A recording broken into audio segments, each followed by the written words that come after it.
허락하신 하나님의 말씀은 이사야서 33장 1절로 16절까지 말씀입니다.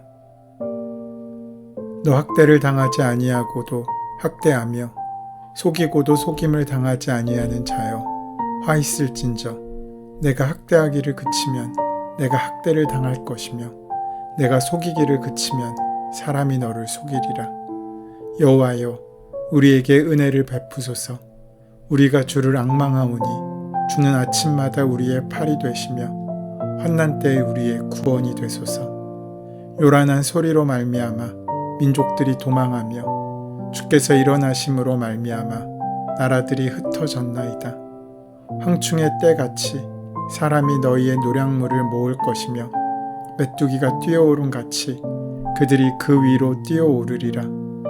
여호와께서는 지극히 존귀하시니 그의 높은 곳에 거하심이요 정의와 공의를 시온에 충만하게 하심이라. 내 시대에 평안함이 있으며 구원과 지혜와 지식이 풍성할 것이니 여호와를 경외함이 내 보배니라. 보라, 그들의 용사가 밖에서 부르짖으며 평화의 사신들이 슬피 곡하며 대로가 황폐하여 행인이 끊어지며 대적이 조약을 파하고 성읍들을 멸시하며 사람을 생각하지 아니하며 땅이 슬퍼하고 쇠잔하며 레바논은 부끄러워하고 마르며 사론은 사막과 같고 바산과 갈멜은 나뭇잎을 떨어뜨리는도다.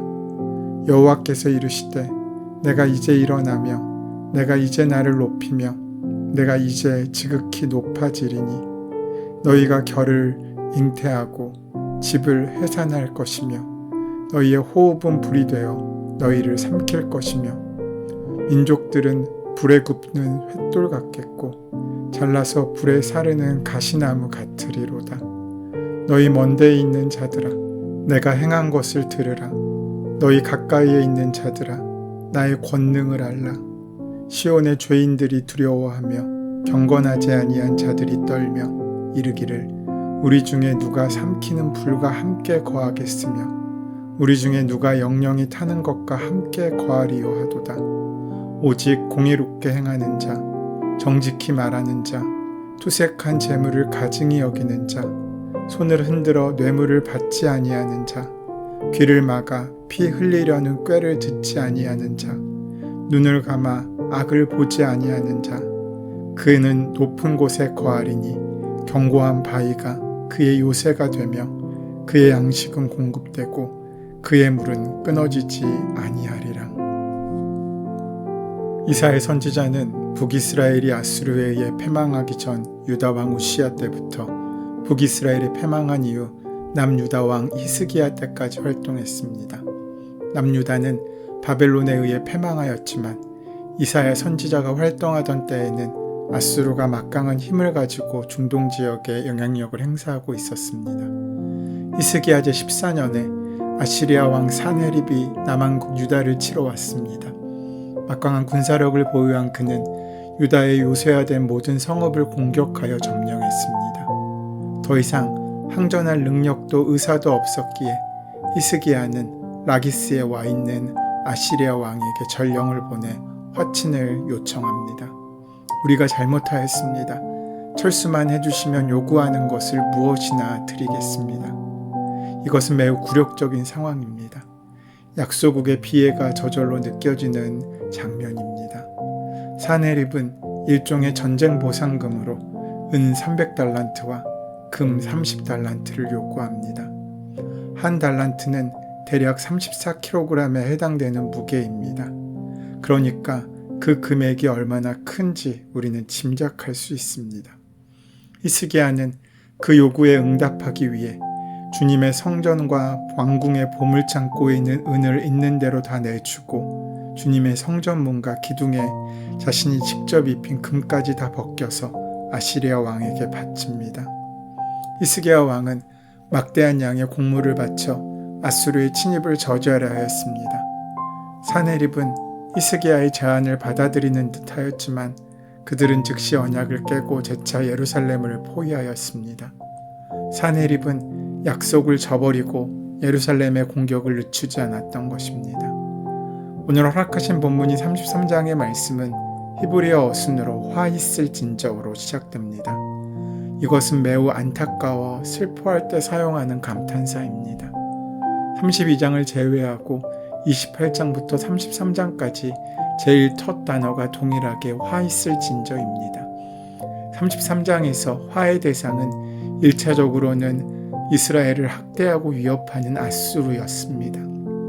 2차적으로는 학대하고 속이며 살아가는 사람들을 가르칩니다. 학대나 속임을 당하고 상대를 학대하고 속이는 것이 고대 사회에서 정당화될 수 있었다고 하더라도 그렇게 행해서는 안 될 것이지만 학대나 속임을 당하지 않고도 상대를 학대하고 속이는 행위는 벌을 받아 마땅합니다. 가해자는 언젠가 뿌린 대로 거두는 진리대로 학대와 속임을 당할 것이라고 하나님께서 말씀하십니다. 아수르처럼 약자를 학대하고 속이는 행위는 근절되어야 합니다. 히스기야는 절대절명의 위기 앞에서 하나님께 구원 요청을 하였으며 하나님께서는 선지자를 보내어 히스기야에게 응답하셨습니다. 바로 오늘 본문의 내용으로 아수르의 재앙을 선포하셨습니다. 그 내용을 요약하면 1절 말씀대로 악인은 그 행위대로 보응을 받게 된다는 것이었습니다. 예언을 하던 선지자는 온전히 하나님께만 의지함을 고백하며 도우심을 소망하였습니다. 여기서 아침마다 라는 말은 계속적이란 뜻입니다. 팔은 힘을 가르칩니다. 32장은 공의로 통치하고 정의로 다스릴 왕에 대한 소망을 가지고 하는 기도라고 하면 33장은 이전과는 달리 선지자의 예언 선포 형식보다 마치 시편 기자가 하나님께 호소하고 간구하듯이 하나님께 드리는 시의 형식에 더 가깝습니다. 하나님께 은혜와 구원을 간구하고 있습니다. 억울하게 학대나 속임을 당할 때 제일 먼저 하나님께 은혜를 간구해야 합니다. 결국 자신들에게는 하나님의 힘이 지속적으로 필요함을 인정하며 여호와께서 계속해서 자신들의 힘이 되시고 환난에서 구원하시기를 기원하고 있는 것입니다. 하나님은 환난당한 자만이 찾는 분이 아니십니다. 3절의 요란한 소리란 전쟁으로 인해 난리가 난다는 의미입니다. 여기서 민족들에는 아수르가 포함됩니다. 그때의 암담함을 이사야는 이렇게 말합니다. 용사들이 거리에서 살려달라고 울부짖고 평화협상에 나섰던 사절이 슬피 운다.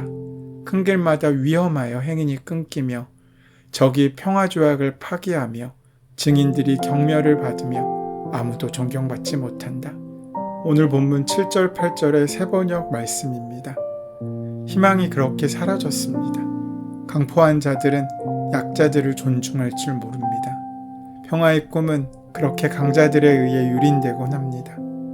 땅이 통곡하고 고달파하고 비옥한 땅 레바논은 부끄러워하며 메마르고 샤론은 아라바 사막같이 변하고 바산과 갈멜에 있는 나뭇잎이 모조리 떨어집니다. 전쟁이 벌어지면 땅도 나무도 새도 다 고통을 받는다는 말이 실감이 나는 장면입니다. 절망의 어둠만 가득할 뿐 희망의 불빛은 어디서도 발견되지 않습니다. 그러나 사람들이 어두움 가운데, 고난 가운데, 고통 가운데 고개 숙일 때 늘 잊어버리고 있는 것이 하나 있습니다. 그것은 역사를 이끌어 가시는 분이 하나님이시라는 사실입니다. 잠깐 동안은 사람의 뜻이 성취되는 것처럼 보여도 반드시 끝이 다가오게 마련입니다. 인류 역사 가운데 등장했던 모든 제국은 다 기세등등해 보였지만 결국에 무너졌습니다. 하나님은 환난당하여 공고한 자나 평안하여 풍족한 사람 모두 찾고 의지할 분이십니다. 주님께서 진실이 원하시는 것은 어린아이에게 부모는 언제나 의지할 대상인 것과 마찬가지로 우리의 상황과는 상관없이 우리가 하나님을 온전히 의지하는 것입니다. 주께서 일어나신다 라는 표현은 3절에 또 10절에 등장하고 있는데 하나님께서 아수르를 포함해서 모든 나라들을 심판하신다는 의미입니다. 역사를 보면 하나님께서는 이스라엘을 학대했던 아수르를 신흥 바벨론을 도구 삼아 흩으셨습니다. 하나님께서는 아수르의 소유물이 사라지도록 하심으로 불의한 자들을 벌하심으로 하나님께서 정의를 바로잡고 공의를 보여주신다는 그 은혜를 이루십니다. 그때 아수르에 의해 학대와 속임을 당한 이스라엘은 평화를 만날 것이고 학대와 속임으로부터 하나님의 구원의 은혜를 경험하며 하나님의 율법과 말씀으로 지혜와 지식이 풍성해질 것입니다. 그러므로 이스라엘은 진정으로 두려워하고 공경해야 할 대상이 그들을 고난 가운데 몰아넣는 적국이 아니라 하나님이심을 온전히 믿을 수 있어야 합니다. 하나님께서는 때가 되면 반드시 일어나십니다. 이때는 하나님께서 일하시는 때입니다. 그 이유를 3절과 10절은 같은 말씀으로 우리에게 전하고 있습니다. 하나님께서 아수르를 심판하심으로 하나님께서 아수르보다 더 강하시고 높으신 분이심을, 그리고 세상 모든 나라들의 흥망성쇠와 그 역사를 주관하시는 분이심을 알리실 것입니다. 본문 11절로 11절 말씀은 너희가 결을 잉태하고 집을 해산할 것이며 너희의 호흡은 불이 되고 너희를 삼킬 것이며 민족들은 불에 굽는 돌 같겠고 잘라서 불에 사르는 가시나무 같으리로다 라고 말씀합니다. 여기서 너희는 아수르처럼 사람들을 학대하고 속이는 나라들과 민족들입니다. 결을 잉태하고 집을 해산한다는 것은 그들이 가치 없는 결과물을 볼 것이라는 것을 뜻합니다. 호흡이 불이 되어 자신을 삼킬 것이라는 것은 생존을 위해 반드시 필요한 숨 쉬는 것도 그에게 위협이 된다는 의미입니다. 당연한 말이지만 호흡을 한다고 해서 다른 사람에게 치명적인 해를 끼치지 않습니다. 그런데 학대와 속임을 일삼는 자들은 자기 호흡조차 자신들에게 해가 되는 어려움을 당할 것이라고 말씀합니다. 힛돌은 석회를 말합니다. 건축을 위해 석회를 불에 굽고 땔감으로 가시나무를 불에 태우듯이 학대와 속임을 일삼던 자들이 심판을 받을 것입니다. 이와 같은 경고의 대상은 원근 각처에 있는 학대와 속임을 일삼던 모든 사람들입니다. 그리고 시공을 초월하신 하나님의 경고의 말씀은 오늘날 학대와 속임을 일삼던 자들에게도 해당됩니다. 여기서는 이사야 시대 이스라엘도 예외가 아닙니다. 시온의 죄인들은 거룩한 영역에서 거룩하게 살아간다고 착각하고 있지만 실제로 그렇지 않은 사람들입니다. 오늘날 거룩한 영역, 교회에 속해 있다고 말하면서 세상과 구별된 삶을 살지 않고 있다면 시온의 죄인들의 범주에 들어갑니다.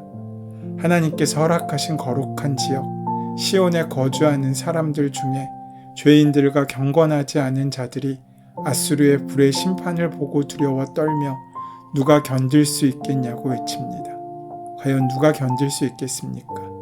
견딜 수 있는 자란 죄인들과 경건하지 않은 자들이 하나님의 심판을 참아낸다는 의미가 아닙니다.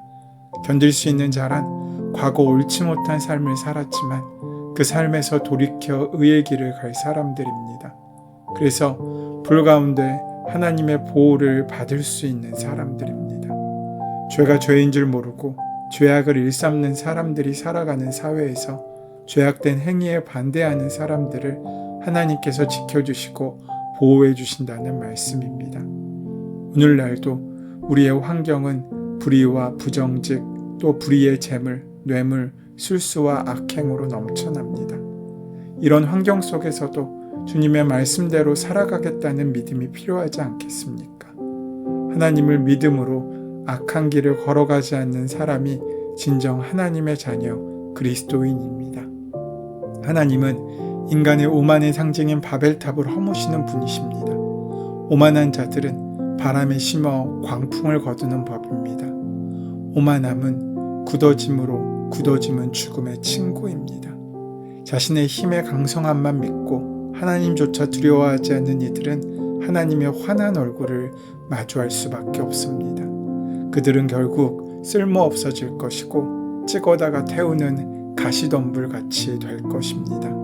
지금 당장 그들이 세상을 지배하는 것처럼 보여도 하나님의 시간은 다가오고 있습니다. 심판의 때가 이르면 죄인들은 공포에 떨며 경건하지 않은 사람들은 두려움에 사로잡힐 것입니다. 하지만 참된 믿음의 사람들은 하나님의 다시 오시는 그날이 기쁨과 환호와 승리의 날로 바뀌게 될 것입니다. 그렇게 우리를 존귀하게 만드시는 그 하나님을 찾고 만나는 복된 일생 되시기를 소원하고 축원합니다. 우리의 피난처가 되시는 하나님, 매 순간 주님만이 우리의 피난처 되심을 잊지 않게 하여 주시옵소서. 예수님의 이름으로 기도드립니다. 아멘.